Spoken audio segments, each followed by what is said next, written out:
priorities kind of shifted throughout 2020 and 21.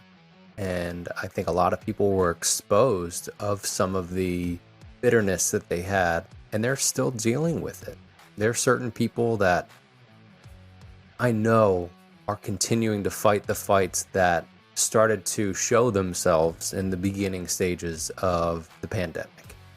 And they're still unsure exactly how to make those choices or moves.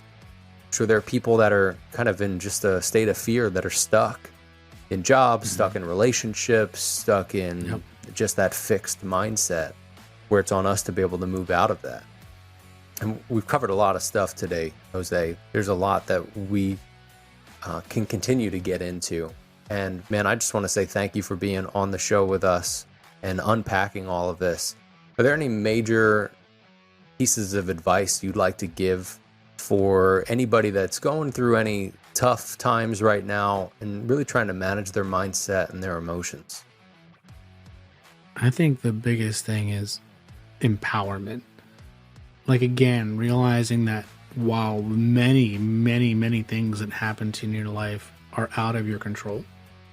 Like, I always like, I was never like an AA person, but, you know, I love that, you know, the creed, right, of, you know, understanding the things that you can change, things you can't, letting go of the because to me, it's very true. There's certain things that when you get frustrated and you feel like you're stuck and you're at this low point, that you just have to let go, that they're just out of your control. But while it can be, like you mentioned earlier, while that can be very like, you can literally just throw yourself into a depressive tizzy and be like, oh my God, this is the world just happening to me.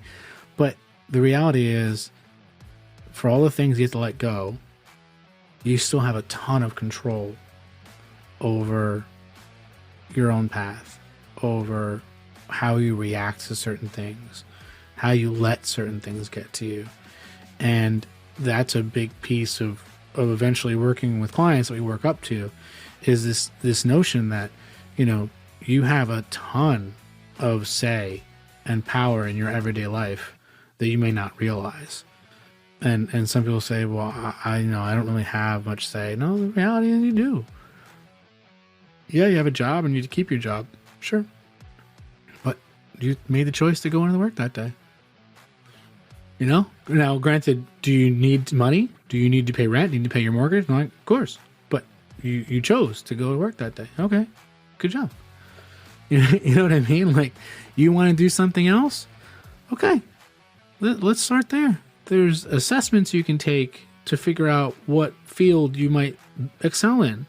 You know, like, if you ever heard of the Myers-Briggs Type Inventory, the MBTI, I make everybody take that at some point, because I'm like, it's so informative. I'm an IFNJ, by the way. It's so informative. Yeah. Where you can literally look up. Now you have this little tag, right? This little label, if you will. And you can say, okay, I'm an INFJ. Okay. So I'm going to look up INFJ on Google and find all these sorts of things. And what was funny was when I looked up my code, I found out that of like 7 careers that they tell you you'd be good at, I've already done 5 of them. And I never knew that. I thought it was hysterical. I was like, wow, that's really kind of wild. And if I had known that when I was 16, maybe things would have been a little bit different. You know, who knows? Maybe. But right. But to me, it was what was really great. What I got out of it was I share with everyone now like a PDF where it breaks down like all these different things about what you are in Myers-Briggs, right? And there's sections, and there's one section is what really like motivates you. Boom. Here's like 5 bullet points that are just, they just cut straight to your core like a horoscope, you know what I mean? And then here's some things that stress you, stressors. And I look at that and I'm like, yep, that's why I quit that job. That's why I left that, you know? And I'm like, yep, that drove me into drinking. Okay, got it. Those are my stressors. And then has a whole section of like, you know, what could it look like career-wise, you know?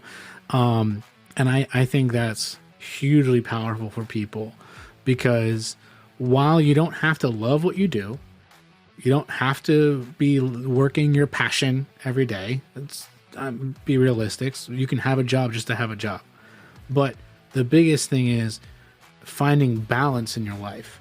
So if you have just a job as a job, that's great. But maybe you go home and play guitar at night and you make music, and that's how you feel balanced and how you find balance in your life.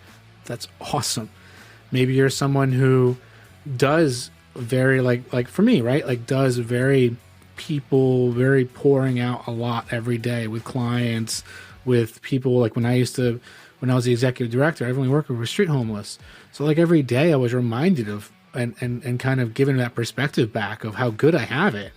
Even though I could complain every day about certain things, I still had a car, I still had a house and a family, you know? So it was very much like taxing, but also gave me a heavy dose of life perspective every day to where I really didn't sweat the small stuff anymore.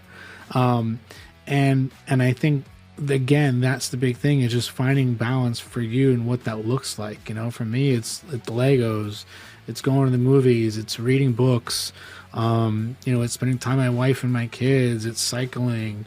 And then of course I genuinely love what I do. So I'm fortunate. Again, I'm not saying everyone should strive for that or it has to necessarily, but if you do though, it's pretty sweet.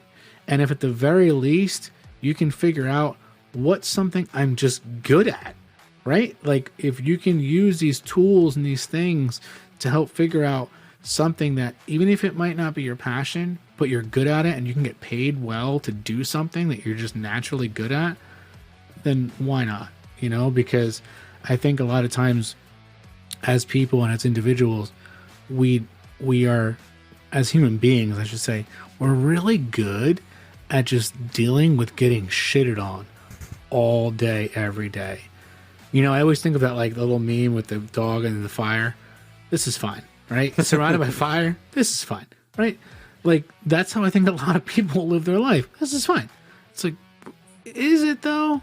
You know, and sometimes you can have that person in your life, whether it's a therapist or a pastor or, you know, a friend or a family member who can help keep you a little bit honest and keep you accountable and kind of hopefully help you call you out on your shit sometimes too, when you need it in a loving way, to say like, hey, like, you know, where are you at? You know, and just, can I do better? Can I be happier? Or can I be happy?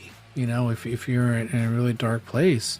And again, I think the piece of advice I can always give is you have a lot more power than you realize over your life, over your mindset, over your, you know, even your station in life. You know, I always love hearing those rags to riches stories and all those sorts of things. Like one of my favorite movies, Pursuit of Happiness. I still cry like a baby when I watch that movie, you know, because to me it was like, if you put in the work, things will pan out. It may not be what you expect, right? It may not be the way you thought it would, but things will work out, you know. Like I have a lot of tattoos, and my wife has a lot of tattoos, but she has this one on her forearm, very simple. It just says, "This too shall pass." ... And she's lived her life and had tons of things happen to her and at her, and it's crazy how I can look at that more than she does and just think to myself, this too shall pass. Like, you know, like it's totally true. Nothing is forever. And I think that once you realize that on every aspect of the scale, happiness is not forever, pain is not forever, that you realize you're a lot more resilient than you think, but you also have to be very grateful for what you do have, because you can lose it at any moment. So realizing that, you know, being present and grateful for what you do have is also a very important step too.